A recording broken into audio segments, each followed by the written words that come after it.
I ate ramen noodles for dinner 212 nights in a row. Not because I liked them, because they cost 39 cents a pack at the Dollar General on Chapman Highway, and 39 cents was the difference between eating and not eating when you made $16 an hour and gave half of it to your ex-wife so she wouldn't drag you back to court. I know the exact number because I kept a calendar on the wall of my rented room above Hernandez Family Laundromat in Knoxville, Tennessee. One of those free calendars from the auto parts store with pictures of classic cars on it. January was a 1967 Corvette, and I put an X through every day like a prisoner counting down a sentence. Except prisoners know when they're getting out. I didn't know anything, except that the dryers downstairs stopped rumbling at 11 p.m. and started again at 6 a.m., and the vibration rattled the glass of water on my nightstand all night, every night for an entire year. My name is Marshall Dalton. I was 37 years old, sleeping on a mattress on the floor of a room that smelled like fabric softener and mildew, working as a technician for a company I used to compete against, and I hadn't seen my children in 19 days because my ex-wife kept canceling my weekends with excuses that got thinner every time. Shepard was 9. Wren was 6. Their faces were my phone wallpaper, and some nights that screen was the only light in the room. 11 months earlier, I had owned a house, a company, a savings account with $62,000 in it, a marriage that I thought was difficult but survivable. I had all of it, and then I had none of it, and the distance between everything and nothing turned out to be one sentence from my wife's mouth and my signature on a piece of paper. Sign the papers, or I'll make sure you never see your kids again. I signed. But before I tell you what happened after, before I tell you about the knock on my door that changed everything, I need to tell you about my grandfather. Because this story doesn't start in a room above a laundromat.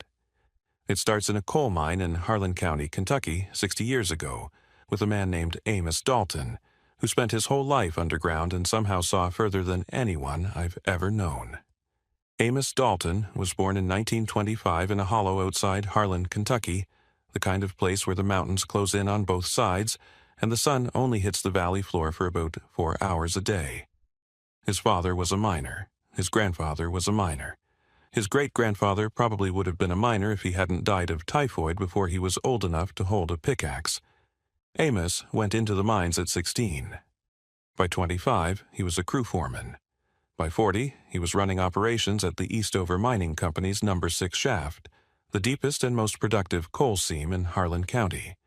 He worked underground for nearly 50 years, breathing coal dust, crawling through tunnels, managing men who risked their lives, every shift for wages that barely covered rent. He retired in 1990. He was 65 years old with black lung, a bad knee, and a pension that paid $1,100 a month. He lived in a small clapboard house on 40 acres of hillside outside Harlan, drove a 1978 Ford pickup that he kept running through sheer stubbornness and baling wire, and wore the same Carhartt jacket for so long that the lining disintegrated, and he just kept wearing the shell. Everyone in Harlan County thought Amos Dalton was a poor man who'd worked himself half to death for nothing. They were wrong. My father, Ray Dalton, was Amos's only child, and he was everything Amos wasn't. Loud where Amos was quiet, reckless where Amos was deliberate, gone where Amos was steady. Ray left my mother when I was 4 years old. Just walked out one morning in 1990, said he was going to get cigarettes and drove to Florida. Classic, right? Like a bad joke that isn't funny when it's your father who's telling it. Amos never forgave him. Never spoke his name again, but he didn't let his son's failure poison his grandson.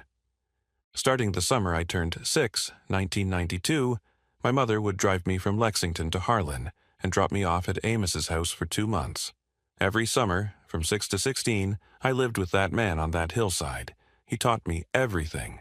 How to wire a circuit, how to sweat a copper pipe, how to rebuild a carburetor with nothing but hand tools and patience, how to read a man's character by watching how he treated people who couldn't do anything for him, how to work until the work was done, not until you felt like stopping. A man's hands tell his story, he used to say, holding up his own, thick and scarred and permanently darkened by decades of coal dust. You can lie with your mouth, Marshall, but you can't lie with your hands. They show what you've done and what you're willing to do. I started my HVAC company, Dalton Climate Solutions, in 2014 when I was 28. Built it from nothing. One truck, one set of tools, working 16-hour days in Tennessee summers where the heat index hit 110 and the crawl spaces under houses were hotter than that. By 2023, I had 4 trucks, 6 employees, and contracts with 3 property management companies across Knox County. Not a fortune, but a living. A real one, built with my hands the way Amos taught me. Amos died in March of 2009. I was 23. I drove to Harlan for the funeral, stood in the cemetery on the hillside behind the Baptist church, and watched them lower the toughest man I'd ever known into the ground. There were maybe 30 people there, miners mostly. Old men with lined faces and missing fingers who shook my hand and said, "Your grandfather was a good man," and they meant it in a way that had nothing to do with money or status or anything the world uses to measure a person's worth. After the service, a man approached me, small, wiry, in his late 50s at the time, wearing a suit. That was slightly too big, like he'd bought it for a version of himself that ate more regularly. "Marshall Dalton?" "Yes, sir." "My name is Harlan Creech. I was your grandfather's attorney." I didn't know my grandfather had an attorney. As far as I knew, he had a pension, a house, 40 acres of hillside, and a truck that should have been in a museum. "Your grandfather left a will," Harlan said. "But it's not a standard document. There are provisions in it that are, well, unusual. The estate has been sealed by your grandfather's instruction. It's not to be opened for some time." "Sealed? What does that mean?" "It means I can't tell you anything else right now. When the time comes, I'll find you." He handed me a card. "Keep this. You'll need it one day." I put the card in my wallet and forgot about it. I was 23, had just started working in HVAC, was dating a girl named Jolene Whitfield, who laughed at my jokes and made me feel like maybe my father leaving wasn't the defining event of my life. I didn't have time to think about sealed wills and unusual provisions. I married Jolene in August of 2013. The wedding was at her parents' church in Maryville, Tennessee. White dress, sweating groomsmen, a reception in the fellowship hall with a DJ who played too much country and not enough Motown. I was 27. She was 25. I thought we'd be together forever because that's what you think when you're 27 and in love and too young to know that forever is a word people use when they haven't been tested yet. The first years were good. Not perfect, but good. Shepard was born in June of 2015, and when the doctor put that boy in my arms, I made a promise to myself and to God and to whatever was left of Amos Dalton's spirit that I would never, ever be Ray Dalton. I would never walk out. I would never disappear. I would be there every morning and every night and every moment in between. Ren came in January of 2018. My daughter, an Octa 6, pounds, 11 ounces, with a cry that could shatter glass and a grip on my finger that could stop my heart. 2 kids, a growing business, a house on Westland Drive that we bought with an FHA loan and a prayer. Life was full, exhausting, but full. The trouble started in 2021. Not with a fight, not with a discovery, not with any single event I could point to and say that's where it broke. It was slower than that, like a pipe that freezes and cracks during the winter but doesn't leak until the thaw. Jolene started making comments about money, about the house, about the neighbors' vacations and her co-workers' husbands, and the life she imagined she should be living versus the life she was actually living. Megan's husband just got promoted. They're going to Cancun for 2 weeks. That's nice. Must be nice to take a real vacation. We haven't been anywhere since Ren was born. Business has been slow this quarter, Jolene. You know that. Business is always slow, Marshall. That's the problem. It got worse. The comments became arguments. The arguments became silence. The silence became something colder than silence. A kind of studied indifference, like I was a piece of furniture she had to walk around but didn't have to acknowledge. By 2023, we were roommates with a shared mortgage and 2 children who deserved better than the tension they were growing up in. I suggested counseling. She said she didn't need a stranger telling her what she already knew. I asked what she already knew. She said she was unhappy and it was my fault. I found out about Trent Kinsley in September of 2023. Not through detective work or surveillance or anything dramatic. I found out because Shepard told me, "Dad, who's the man who comes over when you're at work?" I was giving him a bath. He was 8, old enough to notice things, young enough to not know he shouldn't say them out loud. "What man, buddy?" "The tall one. He has a big truck. He watches TV with Mom sometimes. Ren calls him Mr. Trent." I kept my voice steady, kept washing his hair, kept being his father, because that's what Amos would have done. You don't fall apart in front of your children. You hold the walls up even when the roof is coming down. I'm sure he's just a friend of Mom's, don't worry about it. But I did worry about it. I worried about it the way a man worries about a sound in his engine that wasn't there yesterday. A ticking, a grinding, something wrong in the machinery of his life that he can hear but can't yet see. I didn't confront Jolene. I should have, but I didn't. Because part of me already knew what was happening, and confronting it meant admitting that the life I'd built, the life I'd promised myself I'd never lose, was already gone. The ultimatum came on a Saturday morning in January 2024. The kids were at Jolene's parents' house for the weekend.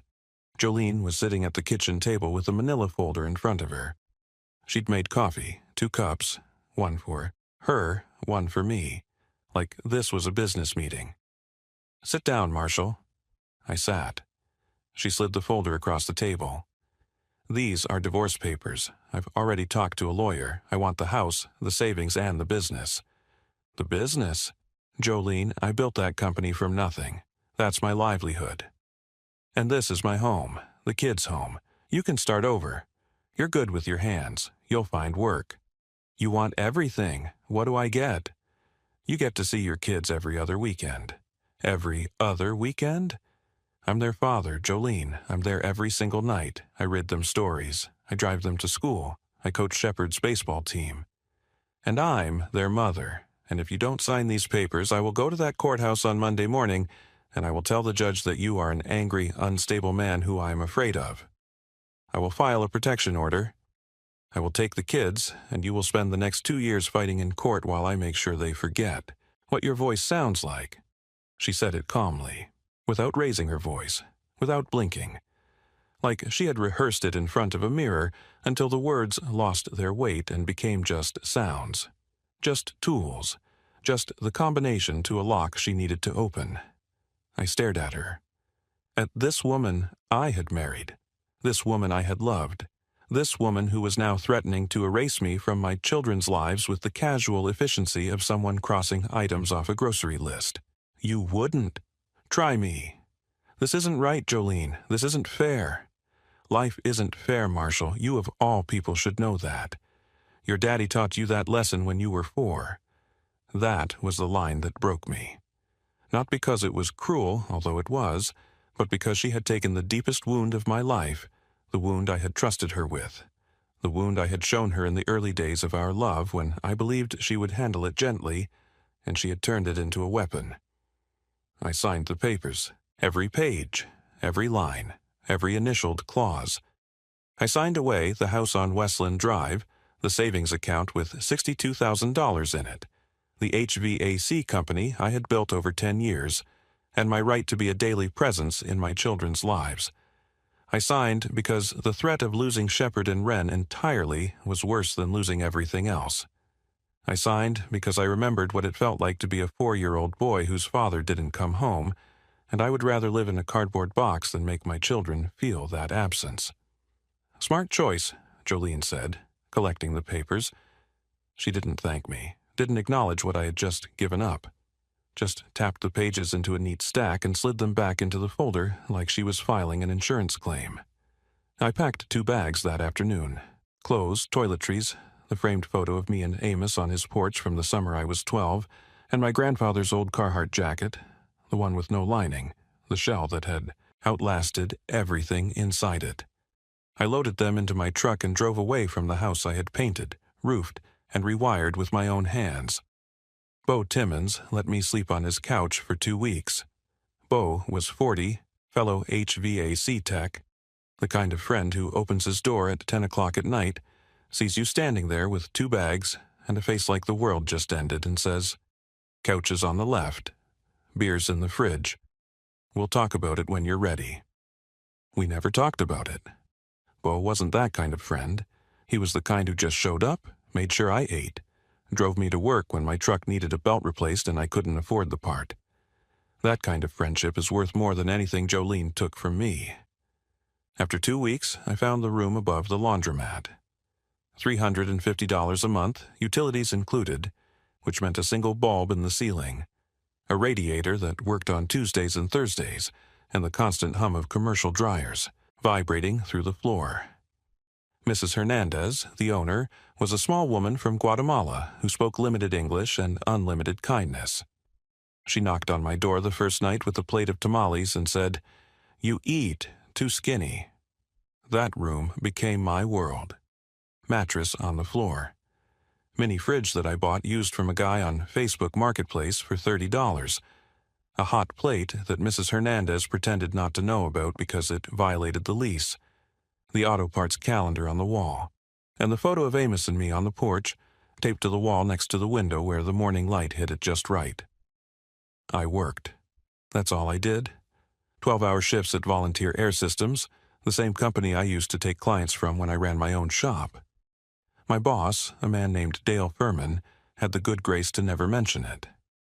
He just handed me work orders and let me do my job. I was the best technician he had, and we both knew it. And the fact that I was making $16 an hour doing work I used to charge $85 an hour for was a humiliation we both pretended didn't exist. Every other weekend, I was supposed to see Shepard and Wren. That was the agreement, Saturday morning to Sunday evening. But Jolene found ways to make it difficult. Shepard has a stomach bug. Wren has a birthday party. The kids are at my parents' house. It's too far for you to drive. Excuse after excuse, weekend after weekend, until the 2 days a month I was legally entitled to became 1 day, then half a day, then nothing. I called. I texted. I sent letters through my lawyer, a legal aid attorney who was doing his best with a caseload the size of a phone book and a client who couldn't afford to pay him. Jolene responded to every complaint with the same defense, the children's best interests. She was protecting them. From what, she never specified. From me, apparently. From their father, who had never raised his voice to them, never missed a school event, never been anything but present and steady and there. The hardest night was in November, 11 months into the laundromat year.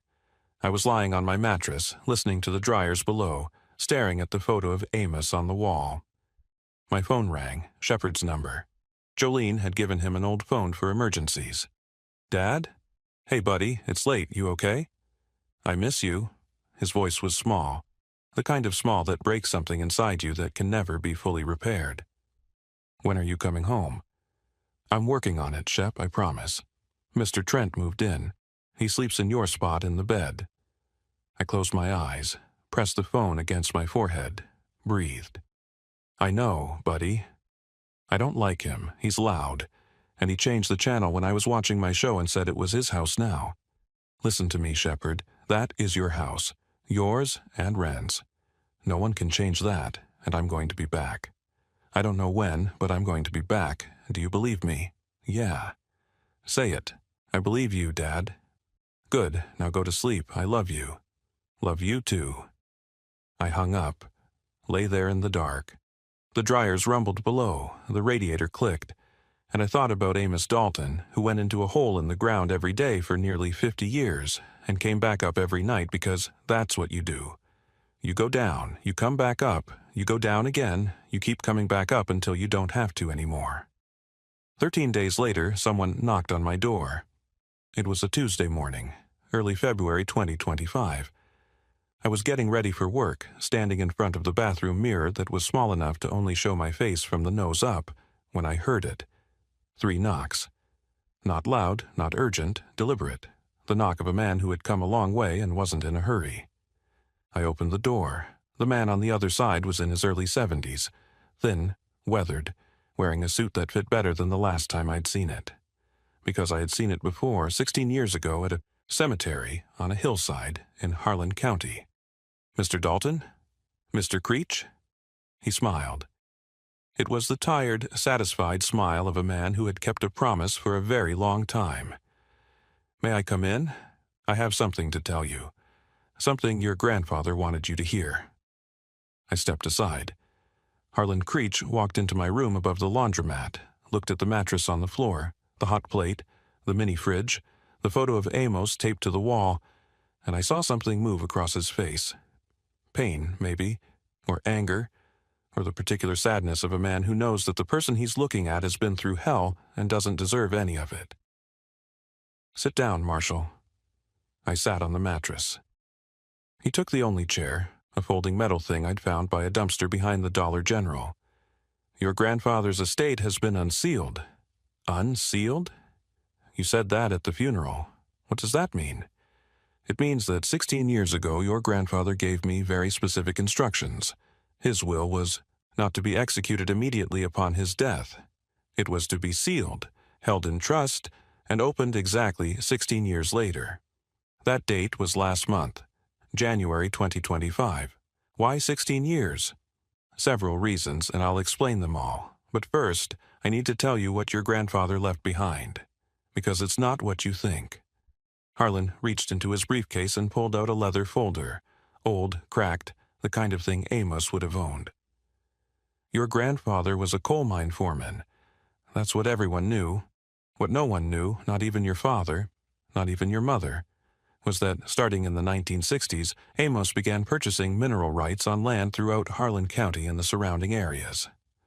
Mineral rights? The right to extract whatever's under the ground. Coal, natural gas, timber in some cases. Amos used his knowledge of the mines to identify which parcels of land sat on top of productive seams. He bought the rights cheap from families who didn't know what they had, from estates being settled, from landowners who only cared about the surface. How much land are we talking about? Over 2,200 acres across 3 counties. I stared at him. "He never mined them himself," Harlan continued. "He leased them to coal companies and collected royalty checks. Those checks went into accounts no one knew about. He lived the same way he always lived. Same house, same truck, same jacket." "Mr. Creech, what are you telling me?" He set down a document on the mattress beside me.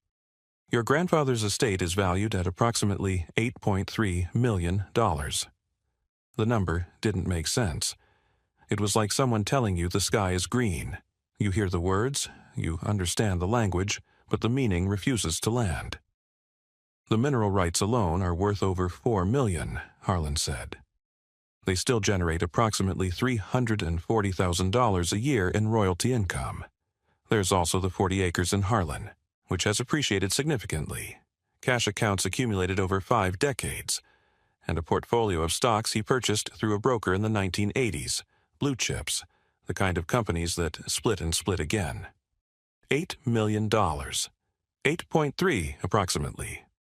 My grandfather, the man who reused aluminum foil, the very same."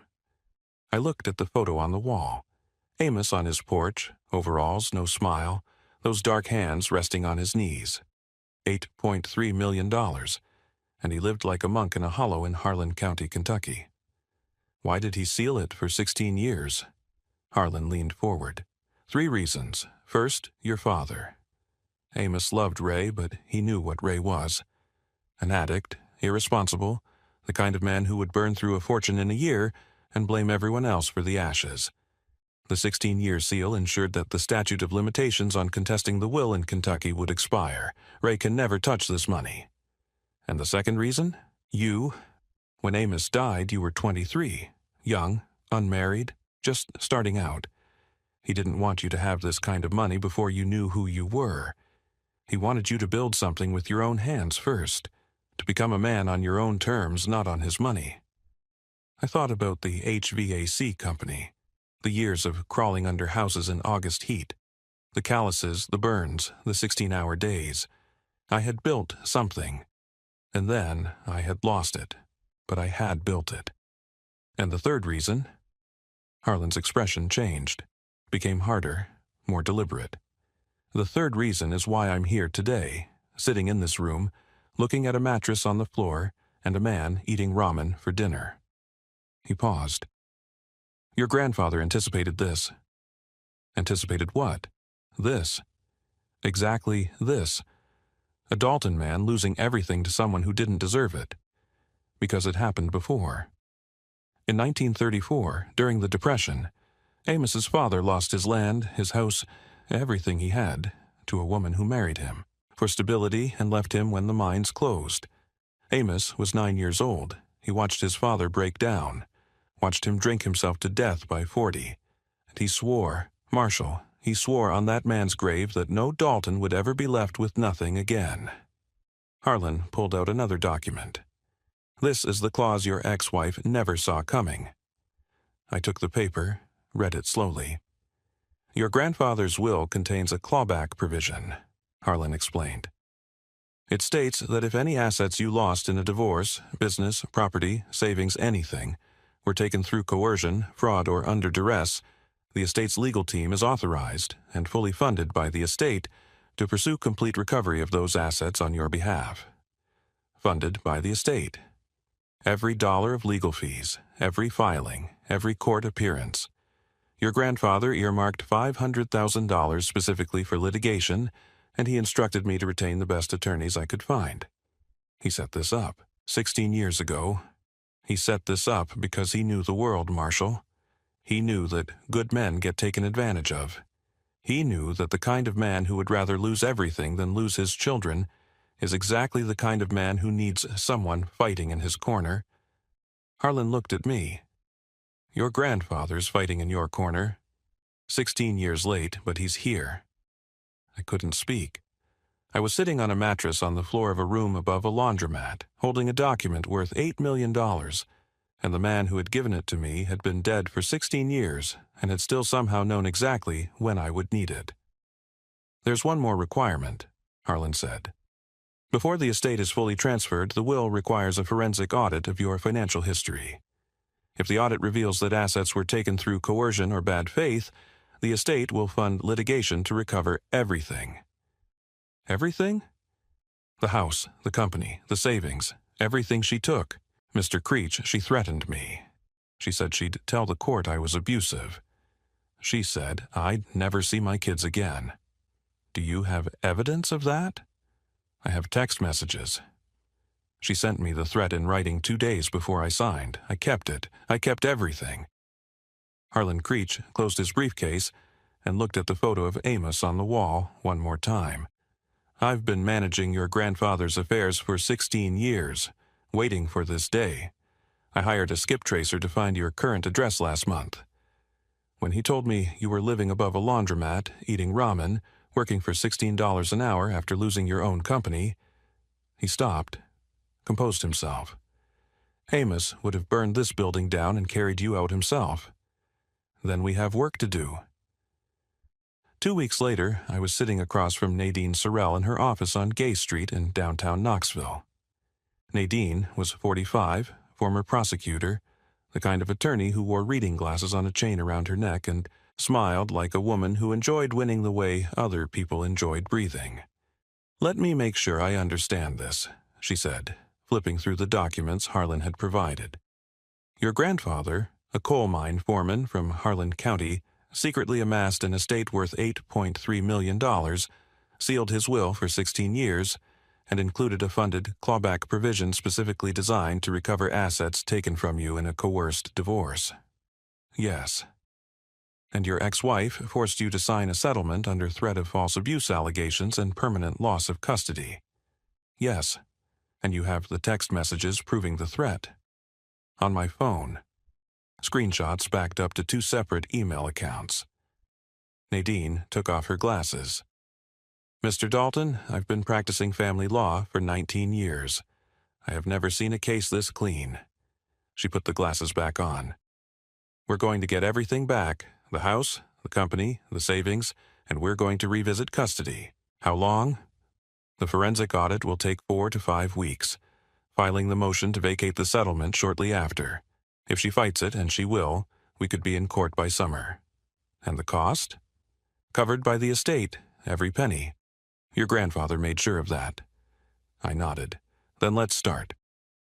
The forensic audit was completed in 5 weeks. The findings were devastating for Jolene. The auditors documented that the HVAC company, valued at approximately $180,000 at the time of the divorce, had been listed in the settlement at $45,000.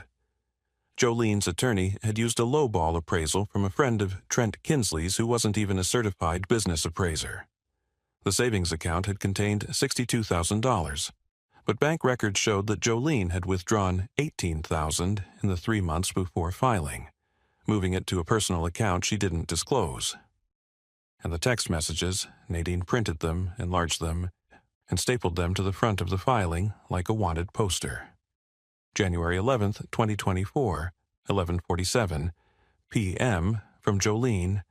If you don't sign tomorrow, I'm going to the courthouse Monday. I'll tell them you grabbed me. I'll tell them you screamed at the kids. I have witnesses. Rachel and my mom will both testify. Don't test me, Marshall. January 12th, 2024, 6:23 a.m. from Jolene. Last chance. Sign or lose them forever. Your choice. Nadine filed the motion to vacate the divorce settlement on April 2nd, 2025. Jolene was served at the dental office where she worked. Her co-workers watched the process server hand her the envelope, and by the end of the day the entire office knew. She called me that night, first time in months. What is this, Marshall? What are you doing? I'm correcting a mistake. You signed those papers. You agreed. Under threat, Jolene, under duress, and I have the text to prove it. Silence. Where did you get a lawyer? You can barely afford to eat. That's not your concern anymore. Marshall, if you think you can just come back and take everything, I'm not taking anything. I'm recovering what was mine. There's a difference. More silence, then quieter. Where's this coming from? You don't have this kind of fight in you. You'd be surprised what a year above a laundromat teaches a man. She hung up. The next time I saw Jolene's face was in court. She had hired an attorney, a decent one from Maryville, but decent wasn't enough. Nadine Sorrell was a force of nature. She presented the text messages. She presented the fraudulent business appraisal. She presented the hidden bank withdrawals. She presented the timeline showing that Trent Kinsley had been staying overnight at the Westland Drive house 3 months before the divorce was even filed, based on neighbor statements and Shepard's own description of the man who watched TV with Mom. Jolene's attorney tried to argue that the settlement was voluntary, that I had signed willingly, that I had legal representation at the time.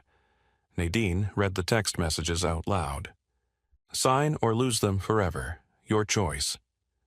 She let the words sit in the courtroom for a full 10 seconds before continuing. Your Honor, this is textbook coercion. Mr. Dalton signed under explicit threat of fabricated abuse allegations and permanent loss of access to his minor children. The settlement was not voluntary. It was extortion. The judge vacated the settlement in its entirety. The house was awarded to me as part of the restitution order, given that Jolene had obtained it through coercion and had allowed a third party to occupy it during the proceedings. The HVAC company was returned to my name. The savings were ordered repaid, and custody was revisited. Jolene lost primary custody. Not because the judge wanted to punish her, but because the pattern of behavior, the coercion, the withheld visitation, the false characterization of me as unstable, painted a picture of a parent who used children as leverage rather than loving them as people. I was awarded primary custody of Shepard and Wren. Jolene received visitation every other weekend, the same schedule she had given me. The irony wasn't lost on either of us. 2 weeks after the ruling, I drove to the house on Westland Drive to pick up the kids. Trent Kinsley's lifted truck was in the driveway next to a moving van. They were packing. I knocked on the door. Trent answered.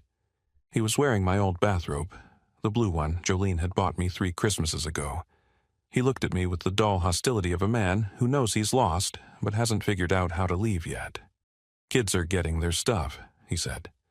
Thanks. Nice truck. He nodded at the new F-150 in the driveway. Business must be picking up. I didn't respond, didn't owe him a conversation, didn't owe him anything. Shepard came running out first. Dad. He hit me at full speed, arms around my waist, face buried in my chest. 9 years old, and holding on like he'd been waiting his whole life for this moment. Hey, buddy. Is it true? Are we coming to live with you? Yeah, Shep, it's true. Where? Right here. This house. Our house. We're coming home. Ren came out next, carrying a backpack almost as big as she was. 7 years old now, quiet, watchful, the kind of child who absorbs everything and says very little. She walked up to me, looked up with her mother's eyes and her great-grandfather's stubbornness, and said, I packed my own bag. I can see that, baby girl. Is Mr. Trent going away? Yes. Good. I loaded their bags into the truck. Shepard climbed in the back. Ren took the front seat, which she wasn't supposed to do, but I let it slide because some rules don't apply on the day you get your children back. As I pulled out of the driveway, I looked in the rearview mirror. Jolene was standing in the doorway, watching. She didn't wave, didn't shout, just stood there, arms crossed, watching her children leave in their father's truck, and I wondered if she understood yet what she had lost. Not the house, not the money, not the things. She had lost the right to be the center of their world, and no settlement, no attorney, no amount of scheming could get that back. 3 months have passed since the court ruling. It's July 2025. The Tennessee summer is brutal, the kind of heat that wraps around you like a wet blanket the moment you step outside, and I've never been happier to sweat through a work shirt. Shepard and Ren are home. That word means something again. Home. The house on Westland Drive, freshly painted, the rooms rearranged, the traces of Trent Kinsley scrubbed from every surface. Shepard's baseball trophies are back on his shelf. Ren's drawings are back on the refrigerator. The kitchen smells like pancakes in the morning instead of resentment. I reopened Dalton Climate Solutions. The company was in bad shape when I got it back. Jolene hadn't run it, so much as let it bleed out. 3 major contracts lost. 2 of my best technicians gone to competitors, the truck fleet behind on maintenance. But the name was still good. The reputation I'd built over 10 years was still there, buried under a year of neglect, but not destroyed. Bo Timmons was the first person I called. You want your old job back? I never left your old job. I was just keeping your seat warm at volunteer. He paused. What's the pay? More than $16 an hour. I'm in. Last month, I drove to Harlan, Kentucky. First time since Amos's funeral. I took the mountain roads, the winding 2 lanes through the Daniel Boone National Forest, where the trees grow so thick they block the sky. I drove past the mining operations, past the hollows where families have lived for generations, past the Baptist church where they buried my grandfather on a hillside with 30 miners standing in the rain. I parked at Amos's house. The clapboard was weathered, the porch sagging, the 40 acres overgrown with wild rhododendron and old-growth hickory, but the bones were good. The foundation was solid, just like everything Amos built. I sat on his porch in the same spot where he used to sit with his coffee in the mornings, watching the mist rise out of the hollow. I was wearing his Carhartt jacket, the one with no lining, the shell that had outlasted everything inside it. And I thought about what he'd done. Not the money, not the mineral rights or the stocks or the sealed will or the clawback provision. I thought about the fact that a man who worked underground for nearly 50 years, who never saw the sun during the winter months, who breathed coal dust until his lungs turned black, had somehow looked far enough into the future to see a grandson he hadn't met yet, sitting on a mattress above a laundromat, eating ramen, losing everything, and had said, not on my watch. 16 years after his death, Amos Dalton reached into my life and pulled me out of that room. Gave me back my company, my home, my children, my dignity, not because I deserved it, not because I earned it, because he loved me. And because love, real love, the kind that's built in coal dust and silence and calloused hands, doesn't stop working just because the person who built it stops breathing. Shepard asked me last week about the photo on the wall, the one I'd taped up in the laundromat room and now have framed in the living room on Westland Drive. Who's that man, Dad? That's your great-grandfather, Amos Dalton. The one with the money? The one who saved us? What was he like? I looked at my son, saw Amos in his jaw, in his eyes, in the way he held his hands when he was concentrating on something. He was the kind of man who goes into the dark every day and comes back up every night, and he did it for nearly 50 years. Not because he liked it, because the people he loved were waiting for him at the top. Shepard thought about that. Is that why you kept going? When you lived above the laundromat? Yeah, buddy, that's exactly why. Because we were waiting? Because you were waiting. He leaned against me, didn't say anything else. Some things don't need more words. I'm standing in my shop right now, Dalton Climate Solutions. The sign is back up, freshly painted. 4 trucks in the lot, a 5th on order. Bo is in the back, arguing with the new hire about the proper way to braze a copper fitting. Shepard is sitting on an overturned bucket, sorting bolts into jars, the way I used to sort them for Amos on summer afternoons in Harlan County. My hands are dirty. My back aches. There's a service call in 30 minutes and the parts haven't arrived yet. But the doors are open. The name is on the building. My son is 10 feet away.